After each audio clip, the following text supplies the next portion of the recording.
আসসালামু আলাইকুম everyone, welcome back to my আফিয়াস মিনি কিচেন। আজ আমি আপনাদের সাথে শেয়ার করব খুবই সহজভাবে আলুর চপের রেসিপি। আমরা আলুর চপ বিভিন্নভাবে তৈরি করে থাকি, তবে এভাবে আলুর চপটা তৈরি করলে খেতে অসাধারণ লাগে। চলুন তাহলে দেখে নিই মূল রেসিপি। প্রথমে আলুর সেদ্ধ নিয়েছি, এখানে আলু দুইটার মতো আলুগুলো ভালো করে ম্যাশ করে এরপরে এর ভিতরে দিয়ে দিয়েছি পেঁয়াজ বেরেস্তা, দুটার মতো কাঁচামরিচ কুচি আর ধনিয়া পাতা কুচি। সাথে আরও দিচ্ছি ভাজা জিরা গুঁড়া, ধনিয়া গুঁড়া আর চিলি ফ্লেক্স।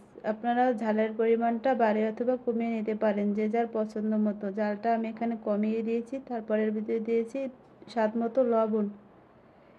এখন সবগুলো উপকরণ ভালোভাবে মিশিয়ে নেব। আলুর চপটা অনেকে কাঁচা পেঁয়াজ দিয়ে তৈরি করে। পেঁয়াজ বেরেস্তা দিয়ে চপটা তৈরি করলে চপটা খেতে বেশি স্বাদ হয়। সবগুলো আলু মাখানো হয়ে গেছে। এখন আমি আলুগুলো দিয়ে চপের শেপ দিয়ে দিচ্ছি। আমি সবগুলো চপ তৈরি করে নেব। আমার সবগুলো চপ তৈরি করা হয়ে গেছে। এখন আমি বেসনের ব্যাটার তৈরি করে নেব। এর জন্য একটা বাটিতে নিয়ে নিচ্ছি 1 কাপ বেসন। বেসনটাকে অবশ্যই চেলে নিতে হবে।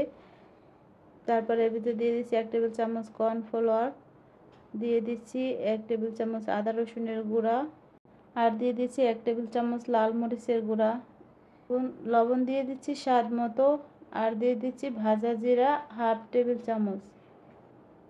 এখন সবগুলো উপকরণকে ভালোভাবে মিশিয়ে অল্প অল্প করে পানি দিয়ে একটা ব্যাটার তৈরি করে নেব।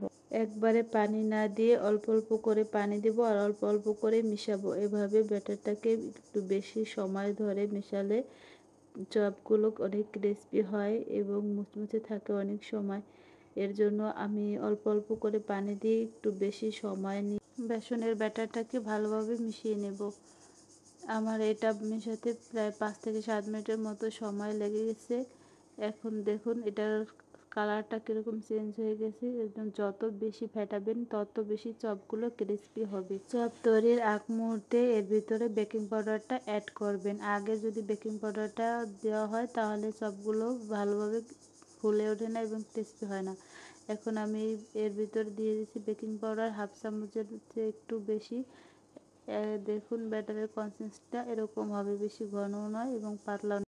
এখন একটা চপ নিয়ে চপটাকে ভালোভাবে কোট করে তেলের ভিতর ভেজে নেব। এভাবে করে আমি সবগুলো চপ তেলের ভিতরে দিয়ে দিচ্ছি।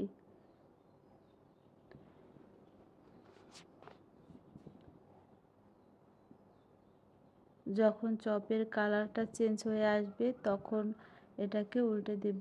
একটা সাইড হয়ে গেলে এখন উল্টে দিচ্ছি।